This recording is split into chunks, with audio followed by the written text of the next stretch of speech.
Welcome to the Tapestry podcast, where fashion stories are woven one thread at a time. I'm your host, Ina Korobkina, actress who played Luda in Dawn of the Dead, that pregnant chick who succumbs to a zombie scratch and gives birth to a zombie baby. So ironically, I have come back to life to birth this podcast, dedicated to exploring the blossoming world of creativity and beauty amidst the AI revolution.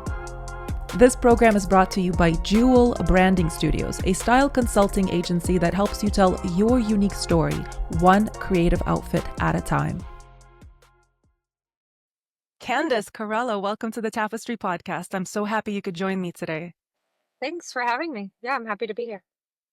I usually start off by reminding my audience and sharing with my guests that this podcast is dedicated to sharing fashion stories and discussing the transformative nature of clothing. As a costume designer and a director, you probably see the transformative nature of clothing on a daily basis, or it's something that you witness more than other people. And so I'm really excited for this conversation today. Now, I also have this theory that discovering our authentic style, it's a journey. It's a series of moments that are woven together to create this rich tapestry that is our unique life. And we've shared a lot of many special moments together. We've woven our own little tapestry of friendship.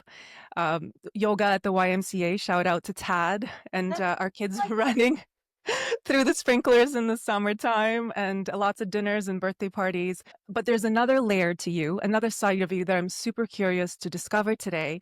And that is your most memorable fashion moments and how they color your work as a filmmaker who started out her career as a costume designer for film and TV. Now, before we dive into learning what sort of pieces you wear on a daily basis as you go about your life writing your scripts and directing and styling actors for film and TV, I would love to give my audience a glimpse inside of a mind of a costume designer. What does the process of styling a character for film and TV involve? You get a script, and then what goes from there? How do you start? So first I'll start with why I got into it to begin with, because I think then you'll really understand the process of what my process, which is unique as to how I go about designing something with costumes. Um, so I've always felt like I was a storyteller, and I studied art, photography, cinema, and my first job, the entry into the business, was being asked to style musicians and actors for red carpet events. And so I guess the first thing I did was styling. And then I pivoted into narrative storytelling because it was kind of coming closer into what it is that I wanted to do, which was use clothes as a means to storytell. Who are we? If I didn't do any of this stuff, I think I'd be a cultural anthropologist, because I've always been so interested in people watching and seeing how people give themselves a visual identity and what that means culturally, what that means temporally, like how and what people use to say, this is who I am. And that goes back to like the nature of what it is to be a costume designer, is you have to find who the character is. So when I am first given a job, I rarely talk to the actor. I really do only talk to them about sizes, because I'm not trying to make the actor comfortable. I'm trying to make the actor a character. And yes, there is an element of I want them to be comfortable, but I want them to be comfortable becoming the character. So, um, so what that entails is reading the script, and I do it almost like for each character. I do a different breakdown. What is their arc in the story? Every choice I make has to serve the story as a storyteller. So if they're at a pool, or if they're at a club, or if they're, a journalist or whatever they're doing, they have to reflect that element of who they are and what they're doing with their clothes. Oftentimes you don't get a lot of backstory. The best stories don't have it, so you need departments to sort of fill in the holes with details like costumes. So what I'll do is, because oftentimes I'm the one, if I'm not designing it, I'm shopping and fitting the actor, and then I see it translate to them being on set. So I'll take the breakdown and I'll say, okay, they have this many costume changes this is where the character starts in the story, and this is where they end up in the story. And what information can I put in their costumes to give them that identity that we don't get on the page, that we don't get from the dialogue? And I will talk to writers and producers a lot about that. And the first time I speak with the actors about it really is in the fitting. So the fitting is when they first show up to me, and I have already shopped the wardrobe, and options, lots of options. And then you put them in the clothes and you take pictures. And usually that's the first time they get to sort of feel the character out. And that's the time when I'm open to having conversations. If they're like, I really saw my character as like, he was a musician, and they can bring their own spin to the backstory. And that's wonderful. And then I go, oh, okay, well, maybe try this thing on then, or maybe we'll, pivot. And very rarely do I need to reshop, but sometimes I do. And that's kind of how it starts forming. And they get really excited because they do bring elements of themselves to the character, and every actor has their own process, but really what they're doing is shedding themselves to become a different character. So I like to give them that not talking to them prior to that experience, so that we can start in the fitting room with creating the character. That's usually my process. That's a very deep and transformative process, I imagine. What happens when the actor first tries on clothing? Do you see them change before your eyes? Sometimes it happens right before my eyes, and sometimes it's a process of them feeling out a few outfits and thinking like, oh yeah, I remember particularly on a show, what was it, Luck? I think it was Luck. There was an actor whose backstory was like they were abused as a child, so everything was like bulky, covering the body.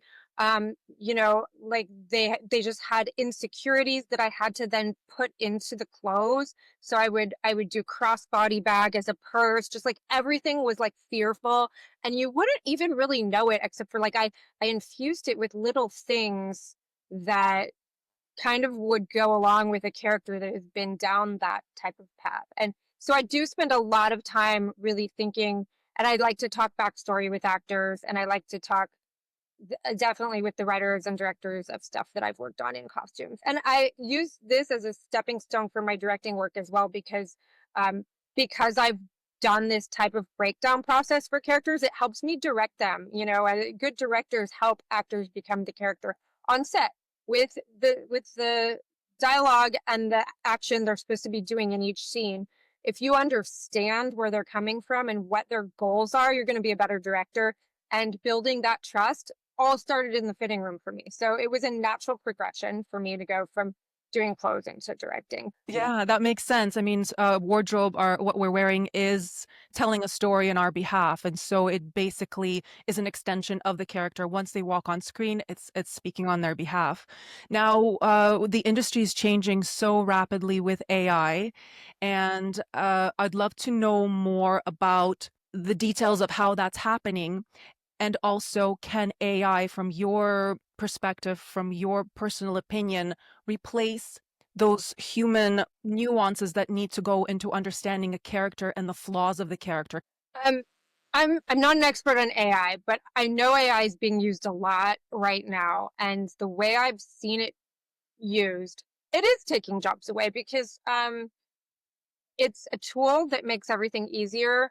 I see a lot of departments, directors, down to production designers, to costume illustrators. They're using it instead of a costume illustrator to create their designs. I mean, I came at the beginning, we were pulling images from magazines, and we would make tear books that we would then show the production and the director, and that's what we would have, and we'd build physical boards. And so I've seen the industry move from that to, okay, so now you're doing it on a nice deck. Now we're using AI and we're just saying, okay, make his hair blonde. Okay, make this more of a motorcycle jacket, and it does it instantly. And it's something that is, so the first thing is taking away jobs from the illustrators, because the Costume Designers Guild is three positions. It's a designer, an assistant designer, and an illustrator. So a lot of times productions would always have an illustrator on staff. I don't really know. I don't really know if the illustrators are being trained to use AI so they can maintain getting work, but I do see that shaping um, how that job isn't needed, honestly. The other thing I'm seeing is I worked on a movie, like during the pandemic, I worked on a movie where we had big crowd scenes and they started scanning people and tiling them in. So when I would have maybe say I'd have a wedding scene of 350 guests and actors, they're able to use AI to tile the guests. You have a crowd of 100 or 75, and you can replicate them in visual effects. So, you see that, which means less costumers to shop because less clothes need to be pulled, less money spent at the costume houses, less money on costumers, less hair, makeup, and set costumers. So you basically you're seeing a lot of jobs dwindle down doing the one thing that producers are like, save money. This is what's happening. So I don't really know how that's gonna shift, but that's what I'm seeing now, as of now. Back to the nuance question, as I see it, it replicates what's already been input to try to like form ideas of what it is you're asking for. So, um, I I give an example of on Inventing Anna, there was like a journalist, and when I sat with the actor, he really wanted his pants a little tight. That was something he asked for. He wanted to be a little uncomfortable because he didn't think his character would have money to go shopping, and he sits at a desk and he wouldn't be in the latest fashion and he would be all of these things, and it all made sense to me. So I had pants in different sizes, so based on what he felt like doing that day, he could really feel that method acting in his costume, and that would help him with his character. So stuff like that does make sense to me. Will AI make an image of that if I ask them? I don't know that they'd come up with that. I think that's really I think we're taking things that from our experience and life that are very nuanced, and I'm not sure. I'm not sure if one day it will catch up to that or not. I hope not. I mean, It's stories told about unique characters, and when it's so fresh and new, the storyline and the character, like if it's repeated, if the outfit is repeated, it just doesn't have the same impact. We go to see a story for impact and something fresh and new. So, okay, well that was interesting to hear as to where the industry stands in terms of AI coming in, and I guess adding an element of efficiency, but also taking away jobs. mhm. So I'm always ready to look at the creative aspect. Like, how do we retain our creativity amidst the AI revolution? How do we continue telling stories of authenticity? And part of that authenticity has to do with the wardrobe a character wears. So, what were some of the most memorable lessons that you've learned throughout your career as a costume designer, and how do you apply those to your work as a director, as a writer? I think it all goes down to storytelling because all of those things are about storytelling, no matter which creative endeavor I'm pursuing. I like to do a lot of research, so that's number one for anything I'm doing. So if I write a character and this character comes from this socioeconomic class, I want to know all about what that would be like for this character's journey. So I'll find similar stories, I'll find references, and I'll pull things from life. I do that with costumes as well. So um, uh, I think that listening is a huge thing. I've learned to listen because as creative people in film and television, we're collaborators. It's not all about us, it's not our ego. You could be the head of the department or the head of the crew.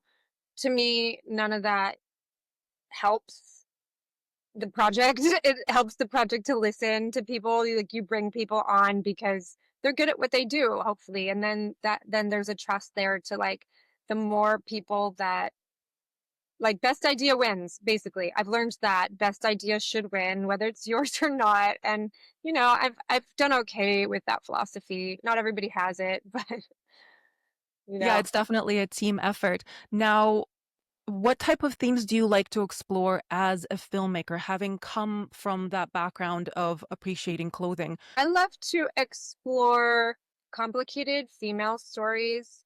I love to explore identity and coming of age at any age. Those are things that I think almost in all of my movies, people coming together from different walks of life, realizing they're not alone in their struggles. That's a big theme that I think carries across. And I've done a war movie, I've done a dramedy, I'm doing an erotic drama, and I think there's through lines, to be honest, with all the different genres in that I like exploring complicated female characters that are dealing with identity and trying to find who they are and their purpose. And those are things that I think I'll always try to stories I'll always be interested in telling if it has those elements. Yeah, summing up the human experience, because when we go to the movies, we live through that character. We start to empathize and feel what they're feeling. So it brings us back to our humanity. And like with AI being so ready to take over so many of the creative works, it's so nice to know that films are always going to be around, that the human experience is always going to be told through stories, through cinema, and we can Mhm. always escape to the movie theater or watch a movie on our TV to tap into our humanity. Now, what sort of things do you like to wear? What are the things that fill up your wardrobe? I'm someone that I guess most of my energy is put outward on the project I'm doing. So I've become a little more simple in what I choose to wear based on time. But for instance, you can find me in like today. I'm wearing a vintage T-shirt with like a nice Alaya coat over a wide leg, high waisted slacks, and my Adidas Ivy Park kicks. That's kind of like a common thread for me. I do always like um, personal touches. So this is my vintage Cartier tank that I'm always wearing. That's kind of like one of my favorite things that I feel like is a good luck charm. This is a cornicello from Italy, which is a good luck charm. I love gold. I love my quartz. That I try to maintain organic fabrics, things that it can transition from a morning meeting to a dinner at night because we're busy, you know. And so throw some lipstick on and a layer and a nicer shoe, and you're like good. Like I like stuff that for me can transition like that. I think every choice I make doesn't matter how much money it costs. Like if it's a $20 thrift store item or a nicer designer item, the questions I ask is does it fit me? But is it me? Is it really me? And is it comfortable? Because I am a comfort creature and I'm going to be happiest if I'm comfortable. So those are the things that I try to do when I pick out my wardrobe. And then I try to find things that really represent who I am. And then I just hope that I'm wearing different clothes each day to not embarrass myself when I get dressed. So efficiency and comfort is key, Yeah, and like your chic jewelry for comfort is important. Like chic comfort, like chic that's my comfort. jam. Yeah, like Oh, chic I like that. aesthetic. Yeah, That's so LA. yeah, I know. But like, I found one pair of wide leg sweatpants from Adidas, I believe, and I like bought them all because I was like, I am so happy in these, and then I'll put like a designer blazer over it with sneakers. Like I just want to be comfortable. So you I do think, high-low, like sporty plus with yeah, the blazer. Yeah, I yeah, like doing that too. Yeah, wide leg is popular right now. I'm wearing a wide leg pants that I found a while ago, and they're my favorite. I turn to them a lot. yeah. So what archetype do you think you would describe yourself as? Like a minimalist or I'm not necessarily a minimalist because I mean, I like my jewelry stacks. I like, like my rings, my gold. I'm simple, but I don't know. What are the options? I don't need to describe myself. Well, I'm exploring. So I'm right in the middle of writing this journal. It teaches people to kind of discover their authentic style, and there's different archetypes, and sometimes you can overlap. So like over time, I've discovered that I'm the athletic Athena type because I love to be on the move. So I turn to clothing. A lot of it is black that I can move in easily, Mhm. and then I also love the bohemian. So sometimes it would be the old world kind of clothing. Like this is very Yeah. like a tunic. So it's Yeah. combining the two together where I feel bohemian, but also like there's also the rebel, which is edgy. So Mhm. combining a little bit of bohemian, a little bit of edgy, a little bit of Athena. So yeah. I've shifted because I think I used to be a lot more colorful. I used to stand out more. Now I pull into my Sicilian roots where if I see a dress that looks like my grandmother wore it, that might be the dress that I bring on the trip, and I just feel like there's some kind of return to like my culture in those choices. Um, I I definitely have some items that are minimalist, but I do like to always have my jewelry. I like my lapis. I'm always wearing this, it's just my superstitions. So all that plays in. And so, yeah, I guess comfortable. I have some goddess dresses though. Like I can dress up. Okay. I don't really know if I to summarize it in one sentence or word, but I'm sorry, I'm trying to pigeonhole you. It's just it's a trick. I I know. guess it's a trick question. You're a bit of everything, but sometimes there's a dominant one, I feel. I dress for my mood and my moods shift. So the one through line is I think comfortable chic aesthetic might be kind of where I go because I do like to blend comfortable and fashion. So Mm, I like to blend that a lot. I don't know what the term would be for that, but yeah. No, I love asking this question because, like, as I said, it's finding our authentic style is a journey, and it's a series of moments. And so, by you sharing what you like and talking through, it gives a signpost to somebody else. They're like, "Oh, I don't know what my archetype either," and like, "Oh, I do love stacking my jewelry as well." So it's a little signpost for someone else that might be kind of not sure what their archetype is or how to dress. So that's why I yeah. like asking Well, that I think it's question. a good question because it gets you to think about what what represents who you are. I think a lot of people don't dress in a way that represents who they are. They'll buy something that's on trend that fits their body.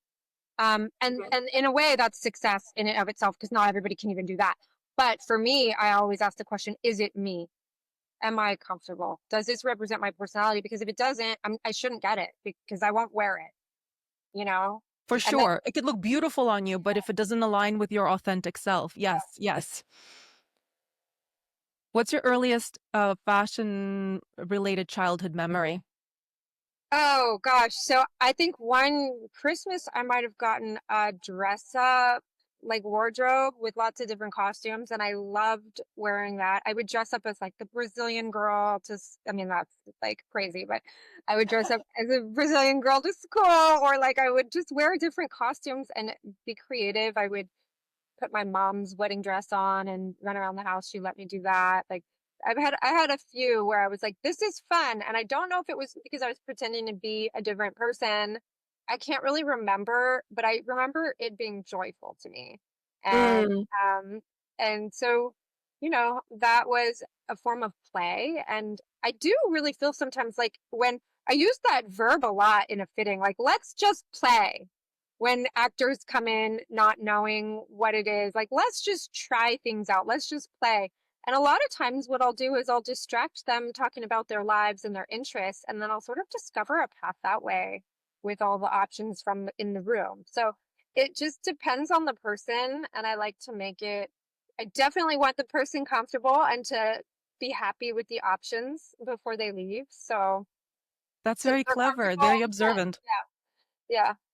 Yeah, there's an element of observation, I guess, as a director, as a filmmaker, and as a wardrobe stylist. You create this outfit. It's almost like a little world, and then you step back and you observe how are they feeling in it? What's their energy level? It's so many subtleties there. It's not just like, oh, it looks pretty. It's Well, you don't want to throw yourself under the bus too, because it could be end up being political if the actor gets like, "This is my shoes hurt so much, I can't believe she put me in them," and the director's standing right, and you just don't want to like have them uncomfortable. Like you yeah. want them to just be thinking about the character, and maybe they're supposed to be uncomfortable. Maybe they're like trying to compete with the Kardashian world, and they're supposed to be trying to dress up out of the comfort zone. Then that makes sense. But otherwise, like it's something where you have to consider you want people happy and comfortable. It's a collaboration in the end. So, For sure. Yeah. Yeah. It's you're creating this little mini reality. So part of making a film is this like microcosm of someone's reality. mhm. Now, if someone were to want to change their life and be more successful and be the star of their own life, what advice would you give someone, or what comes to mind in terms of like, say they pretend it's a script, they're writing a character, their dream character. How would you advise them to approach dressing for the star, the lead part that they want to play in their life? Well, that's an interesting question. So, I guess I would talk to the person and find out what it is they're not happy with, what it is they want to change. I would also, in a way, what you're talking about is like manifesting because um, when you journal about things you hope to see in your life, writing a screenplay, visualizing who you'll be in the future, how you want to change, that's what you're talking about essentially. So I really feel like I would talk to the person and ask them like what it is they see them, how they see themselves as, like we were talking about color the other day, like what colors like speak to them. And it really comes down to like I would never dictate that to somebody. I I would really work with that person to try to get them to go within themselves and answer those questions because really I can say, "Oh my God, wear this outfit. You'll feel so powerful." But that's not going to work if that person doesn't really feel powerful in that, if they feel like encumbered or, it's what is your maybe powerful to them is an orange like sheer dress, like so Mm. it really does have to be drawn out from I think talking to someone, and maybe they need to do some thought on that, like meditate on it, come up with visuals for me, and like how what is it about this actress that you brought this picture to me that you like? What do you feel that she has that you don't have? And Mm. it's really about that conversation that would give me the information in how I could help that person shift Yeah. into what they see themselves being or how they want to be. I know that I've experienced this a couple times because I was like going to all the fashion shows in the early stages of my career, and like then there were times after I like had kids where I would like see myself in a mirror at like the drugstore or something and be like, who the hell is that? Why did I let myself go out in public like that? And I had to make a conscious decision to like put myself back together and like redefine who it is I am, because I think especially like women who become parents, and a lot of that's in my script too, my latest script too. Women who become parents have to figure out who it is they are again.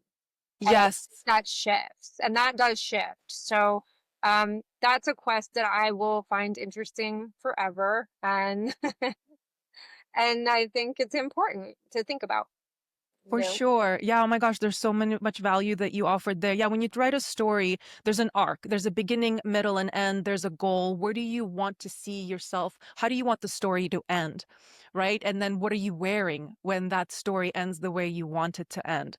And Yeah. then those pivot points, becoming a mom, becoming a parent, it is such a major pivot point in our life. And the way we dress changes because the way we feel changes, our priorities change. Mm. And yeah, I also love to talk about this idea of losing our authenticity. Most people, not everyone, but I feel like at some point in our life, and it's at different points for different people, we lose our authenticity. We try to start to want to fit in. We try to want to please others, and there's society's expectations. And part of the journey that I love exploring as a filmmaker, that human experience is tapping back into that authenticity, that joy that we experienced when we were kids, when we were playing dress up and we put on that dress and we just transformed into a goddess, or just, it was just so playful. I think I gained a lot in becoming a mom. Definitely empathy, definitely unconditional love, definitely all of these amazing things.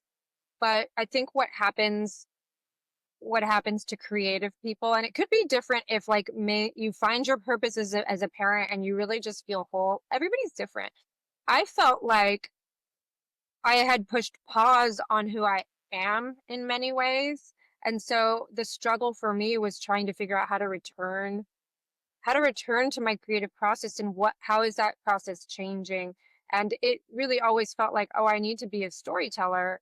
Um, but getting back to that, when you have so many things that seem like they're a priority, and people who are, it becomes a challenge. And so I think peeling back all of these like notions, whether they're from society or limited beliefs or people telling you to stay in your lane or whatever it is, I think we have to really sit with that and like peel it back and discover who it is, what our purpose is, and how we can contribute, because that can depress people, that can really shut people down. And so I've experienced it a little bit, and I'm interested in it. I'm interested in it like in my storytelling. So I think what you're saying is important. Yeah, Mm. going So back. you lost touch with your creative process and you had to go on a journey to rediscover that creative process is what is to sum up what you were just saying, yes? Yeah, I think it's effort, and I think it became hard in many ways to, when you feel like you have other priorities, to return to your creative work, your art, your career, if that's what it is. But I think those things are part of our identities, and the way society expects us to juggle things is another interesting thing that I like to explore with my work. And how we can peel them away without feeling guilt, without feeling like selfish, without feeling, because we are returning to who we are and we need to be supported. And how can we give ourselves the support in doing so? That's important too. And Um, each other yeah. within the creative community, and you've had a lot of support. I'm so in awe of you, by the way. Every time I'm on Instagram or Facebook, you're always doing a new workshop, you're always writing another script and directing, so you're just such a creative busy bee. It's really inspiring to watch. And so to touch upon that, there was a women's women in film that you were a part of. Talk a little bit about that experience, because I know you've mentioned in a couple of your posts that it was groundbreaking for you. Well, I'm on the board of the Alliance of Women Directors, and one of my jobs as a board member is to plan events and workshops. And I really use that as an opportunity to learn myself sometimes. Like, what am I interested in learning? And then I'll bring it to our community. So it could be a lens workshop, a camera workshop, a lighting workshop. It could be a mixer with assistant directors or production designers or producers that give women an opportunity to mix, mingle, pitch each other their projects. Like, these are kind of things that I feel like are important for our community. We have a few great DEI programs that we've pioneered. It's just a really great thing to create community for a lot of women that are, um, trying to make it in this business, which is not easy. A lot of us are independent filmmakers, so to have just a community to help, where one of our goals is um, community, so we can just hang out and talk and mix and get to know each other and help each other. I've already collaborated with a few of them. And another thing is for education. So like I'd like to do workshops that help elevate people. I participated in one too, directing actors. Yeah, we're offering all kinds of things. We have a Rising Director Fellowship. We have the Directing Actors Fellowship. We have Black Directors Advancement Initiative. We have Chicano Directors Initiative. We have like lots of things going on that, people can join. AWD, Alliance of Women Directors. They can join as an ally if they just want to mix with our filmmakers. So there's a lot of stuff, and it was important to me to like give back, because I really had a great time in that first fellowship. And I thought, well, I can get involved. I can bring a lot to the table. Having worked in the industry for so long, I have a lot of connections. And so that's what I did. Yeah. For sure. Yeah, it's like a flourishing garden of creativity. Everybody adds their time, their expertise, and collaborations happen from there. Was there ever a time, I'm sure there was, but one of the most memorable moments where things didn't go your way and it looked like everything was going to collapse and the whole thing was just done. And then it ended up being the best experience and the most rewarding thing to have happened. And it set you in a positive direction. Definitely. I mean, I feel like almost every movie something catastrophic happens, but it all goes back down to like, are you prepared? Do you have a plan B? Can you think on your feet? Are you someone that folds with the pressure? Like, and I realize I am a great director because all of the things that could. So, for instance, I did a film called 3 Days in the Hole, which is about a Yazidi girl who survives ISIS captors during the genocide. And um, basically, we lost the location 3 or 4 days before shooting, and I had to pick a new location. But I was like, okay, let me just go online, and I did a virtual scout. I found a new location. I got a scenic painter. Okay, we have our location. Then it wasn't like properly put on the map, so the crew shows up to the wrong location. I'm like, okay, well, we've lost a half an hour. That's okay. Then I realized that none of the weapons had been picked up by the armory team that I emailed everyone to bring. And so we had to, it was like one thing after another. Then I had this one set. This is all the same day. We had this one set where a colony of bees were inside the wall. So they didn't want to shoot with I had a young actor, a minor. We couldn't shoot with the minor. The minor only had 8 hours. There were so many things. So we're like, okay, let's go shoot the drone footage with the girls walking down the hill. The drones brought out rattlesnakes. This all happened on the same day. So I did not get a shot till after lunch. And then I had to move so fast that I grabbed a camera out of my car. I had a Mark III in my car that I used to scout sometimes. I grabbed that. Luckily, I had some charged batteries. The poor colorist, I'm sorry, because then we had to match that with Alexa footage. Um, and we just did two handheld. I threw my shot list out, and any director knows the shot list is like the blueprint. So we just had to move fast. And when I finished that day, and I knew I made the day, it was such a it was such a joy, you know? I mean, I'm on the trailer at lunch watching a guy in a beekeeper suit take a colony of bees out of the wall that I have 3 scenes to shoot in. Clock is ticking. Minor actor has to go home at the time he has to go home. We're losing the light. So that this really meant I had to shoot his close up before the master. This meant I had to do a whole bunch of things that aren't done that way. But I made it happen. I made it work. It wasn't perfect, but it was good enough as far as the storytelling. And I was really happy driving home that I overcame all that, and I had a supportive crew that was like down to do it. So that's important too.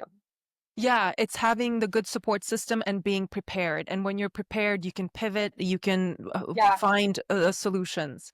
And I yeah, think a lot of that, it was thanks to your experience on set, watching other directors direct, right? It's just, nothing's lost. There's a lesson every day. yeah. A lesson every day, and I found joy in the solution aspect of it. I think to be a filmmaker, you really have to be able to thrive in situations because it doesn't matter what the budget is, it's never enough. Doesn't Mm. matter what the problems are, there's always problems. There's always things to solve, things that don't go perfectly as planned. And so how you deal with that is going to tell you if this is what you're meant to do. And I that was really the time where I was like, I love doing this, but I can also do this. And that was like I think I was so happy driving home because I realized it doesn't matter how many people told me to stay in my lane. You can't do this. Someone else is going to tell this story. All these things I've heard, all these limiting beliefs I've heard. But driving home that one day, I was like, I can do this because I got through today. And so I do think back on that day, and I think I've lost locations. I've had like the walls of the set not put together the morning I'm supposed to shoot. Like there's so many things in indie that happen that wouldn't necessarily happen with a professional production that you just kind of figure it out, and it's and you have to move fast. So you have to Mhm. really know what you want. You have to know what you need in order to move fast. So um, think about the shots, how it's going to edit together. What don't you need? Those are all things that I did in prep. So it enabled me to be able to do those things. I don't know what's happening with my mic. I think that's a really valuable piece of advice, even to apply to life. Know what you want, and then have an idea, have a plan of how you are going to get there. But when things don't go to that plan, you know what you want, and you're willing to go off the beaten path to get to what you want.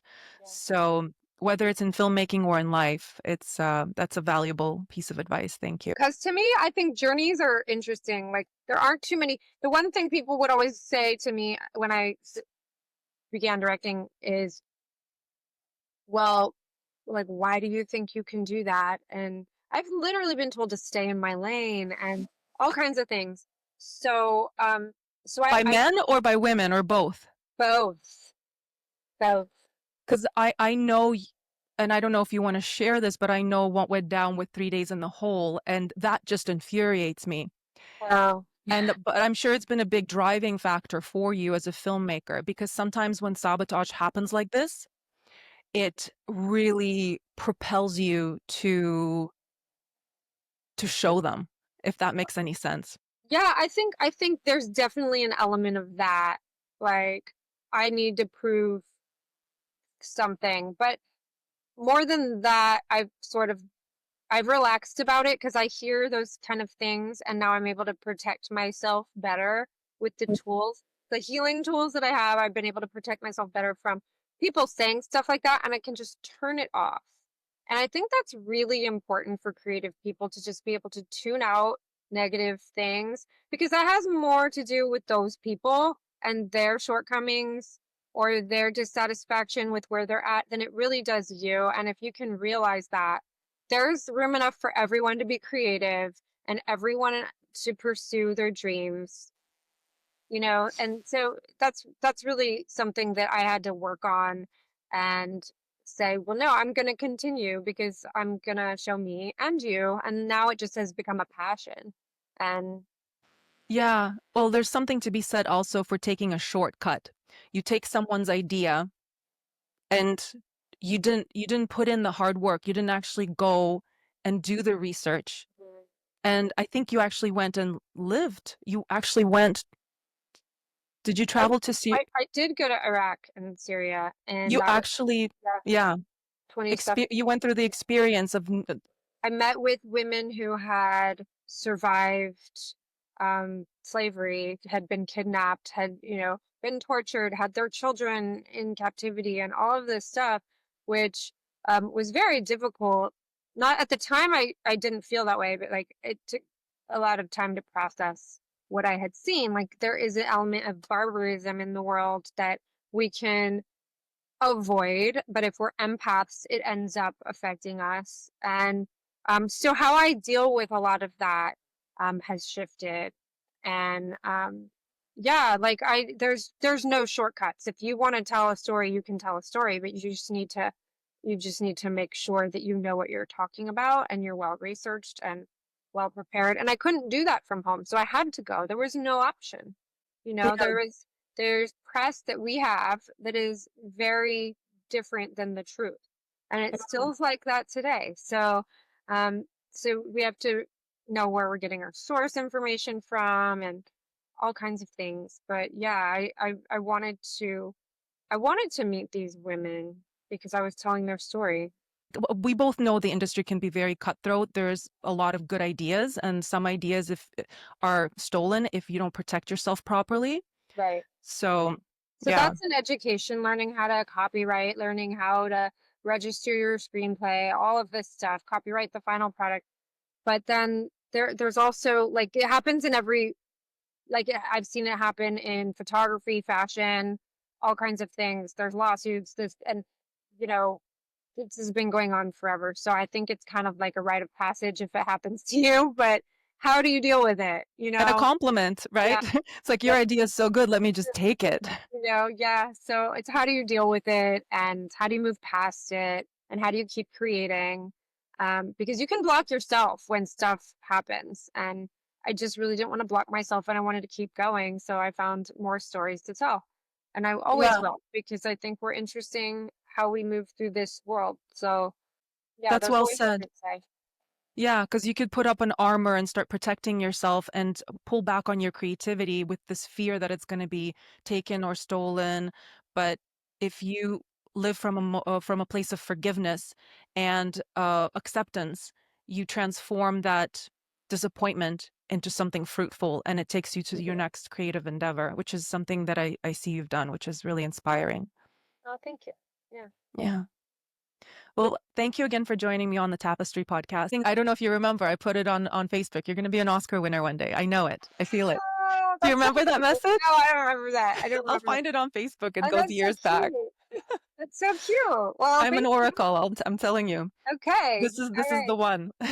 Like, even for me, it's not even like, it's so funny because it's like, our persona and what we derive our success from. It's not awards. Like, yeah, that would be great, but it's not awards. It's like, it's the Hmm. work. It's like the person that comes up to me after a screening that's like, my my person committed suicide, and this touched me because you brought it up in a way that I like healed me. That's the success Hmm. to me. Like, the success to me is when I reach people. And that's really what I want to do with my storytelling. I want an emotional connective thread that makes us realize we're not alone. You know, that's the goal. So, if somebody wants to give me an award for it, great, but that's not the goal. That's like that's something else. That's recognition, which, you know, for people that have never been recognized, it's sort of like, oh, well, like, you don't really need it, but it's nice.